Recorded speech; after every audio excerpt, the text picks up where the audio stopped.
There was someone who even told me that he applied to 500. Out of those 500, at least at last one person reached out to him. You know,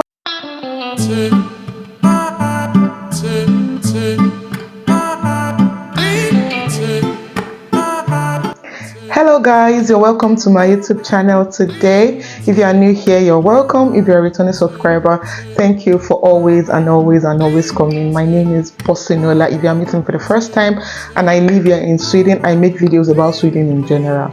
Yes. So today I'm going to be talking to you about your faith after school. Like what's the next step? What can you do after school in Sweden? Yes, or before school. It could be 6 months before you finish, or what have you. So this video, it's about me unboxing different things that you can do and some of the rules that are applicable to you. So the first thing I'm going to be saying is, after school you need to get a job. At least that's like the most popular, that's what everyone wants to do. Like there's this unspoken rule in Sweden that you just cannot be idle in Sweden. You must do something. Like migrations must know that you're doing something at that point in your time. So if you don't have anything doing in Sweden, they can tell you to leave the country. So the way, it's not a rule, but it's just unspoken, like it's just subtle. But at a certain point, migrations want to know what you're doing in that country. It doesn't have to be even work. You must be doing something, maybe learning vocational training or going for Swedish classes. As simple as that, they just want you to do something, right? But as a main applicant, for you to stay in Sweden after school, you need to get a job. You need to get a job. You have this 1 year post-study visa or post-study permit for you to get a job. It's just the validity is 1 year. So within that 1 year, you should do all these things or get one of those things I'm going to be mentioning. So like I said, first thing for you to do is to get a job. You need to get a job. You could start applying to jobs like 6 months before you finish. Some even get a job while they're still in school, and then they kind of do part-time, and when they are done in school they just switch over to full-time. Some people have full-time and they've applied for their work permit even before they finish school. So depending on it, but the basic is after school, just get a job. Once you get that job, that's the job that you use to apply for your work permit to stay in Sweden. And then the job is not just anyhow work or anyhow job. It has to be a job that pays you enough to apply for work permits to stay. And it's around, for now, it's around, I think it has increased now to 29,000 plus. So you must be earning like 29,000 or approximately 30,000 per month before tax for you to stay in Sweden. That's roughly 3,000 euros or less, or $3,000. And if it's euros, it's kind of maybe less, maybe 2,800 or 2,900 in euros. Yeah, so you need to get a job that can initiate you a work permit. Secondly, the next thing that you can also do is to get a PhD. You can, I think one of the tips, or what I used during my time, was when I was trying to apply, immediately I was finishing, like I started applying for PhD 6 months before I finished. It won't be easy because when you're applying for a job in school and you're trying to apply for PhD, in fact, PhD is even more kind of challenging because you have to write research proposals, you have to do CVs, you have to do a lot of, and research proposals is not like a one size fits all. You have to do a research proposal for every position that you apply for. So it's a whole lot of tasking. For me, I started applying like 6 months before I finished. It wasn't easy because I was also writing my master's thesis at the same time. So it was difficult. But one thing that I used to encourage myself at that point was, it's not going to be forever. It's just for this season of my life. So I was ready to do whatever. I applied. So I applied to just 3. I don't know. Before I finished, people used to say, oh, to get a job in Sweden, you have to apply to over 500 jobs. There was someone who even told me that he applied to 500. Out of those 500, at least at last one person reached out to him. When it wasn't, the person talking to me wasn't a Nigerian or an African. It was an Asian. So, as I was saying, in my mind, because me, I'm a Christian, and I'm a I believe so much in the Holy Spirit. I believe so much in God. I believe in Jesus Christ. So immediately when he was telling me, I was rebuking that in my spirit, because I was like, why do I have to apply? Why do I have to apply to 500 jobs when I have the Holy Spirit in me? The Holy Spirit can lead me, it can guide me. I don't have to do 500 jobs. That is what worked for me. As if once you are proclaiming something, you have to, I just have the faith, like, it's not possible. I cannot have the Holy Spirit in me and then I will apply to 500 jobs. So when I was applying, I applied to just 3 PhD positions. I didn't even apply to jobs because I already knew that I wanted to do PhD. I wasn't applying for jobs. It was all about PhD. Everybody around me knows that I wanted to do a PhD, even though at that time PhD was not palatable to do in Sweden because of the laws that are surrounding it. But that is, see, even if PhD pays me, let's say $100, and a job will pay me 1,000, I will go for PhD because PhD makes me feel like I've gotten everything, like, because that is what I want at this time of my life. This is the path that I want at this particular time. So I applied to 3. Out of those 3, 2 got back to me, and I didn't hear from the third one.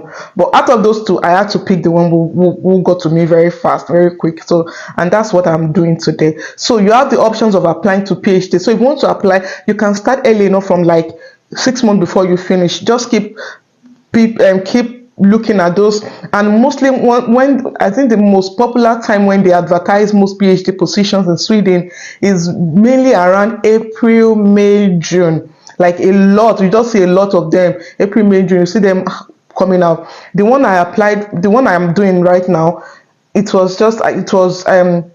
they uploaded that in May, and by June we are done with the process. They already hired me by June. So before I finished my master's, I already got that position, but the school refused to print out my employment letter. They said I must finish my master's thesis. So because my master's thesis delayed it, but I was already employed, but they needed to print it out once I showed my master's. So PhD is another route that you can want to explore, and where you can get all these adverts of PhD positions, you can get on LinkedIn, or you can go to every university's website and go to their job vacancies, because PhD also, it's a job application in Sweden. It's just like you're working with the government, you're doing research on behalf of the country. So yeah, so it's through LinkedIn and through job. No, I don't think they use job websites, but mostly on university websites and LinkedIn. Most jobs in Sweden are mostly published on LinkedIn because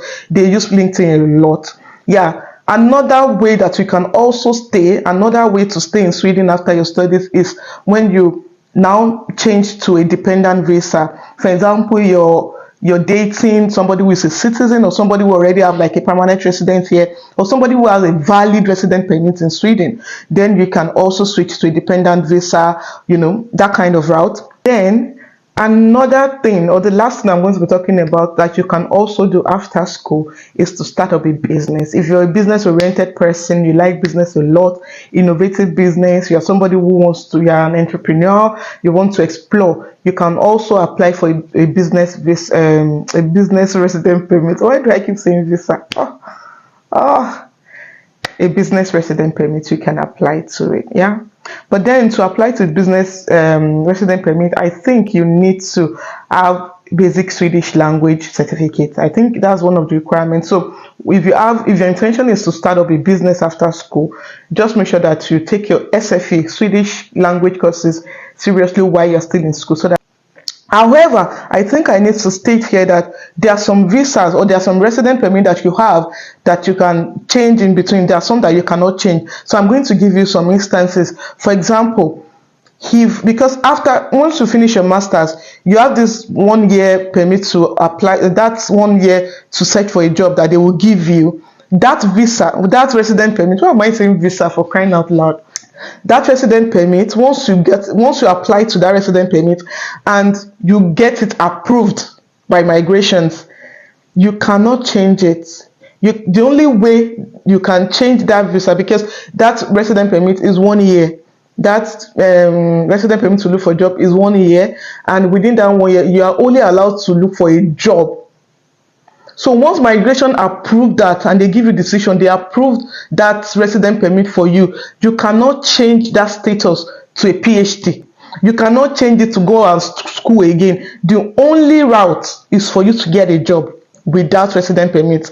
You cannot change it to PhD the only way you can change it to PhD is you going out of Sweden and go and wait in your home country for them to approve you. So that's kind of the tricky thing. So I think I get questions from people like, once they are done with their masters and maybe they got a PhD position, they will be like, oh, how do we apply? Because most times they will not print out your admission letter for you or employment letter until you are done with your thesis. And most times your student's resident permit will kind of maybe almost be expiring at that time, and then you need to apply for another permit. So you need your employment letter to apply to another permit. But while you are waiting, you could apply for the application to look for a job.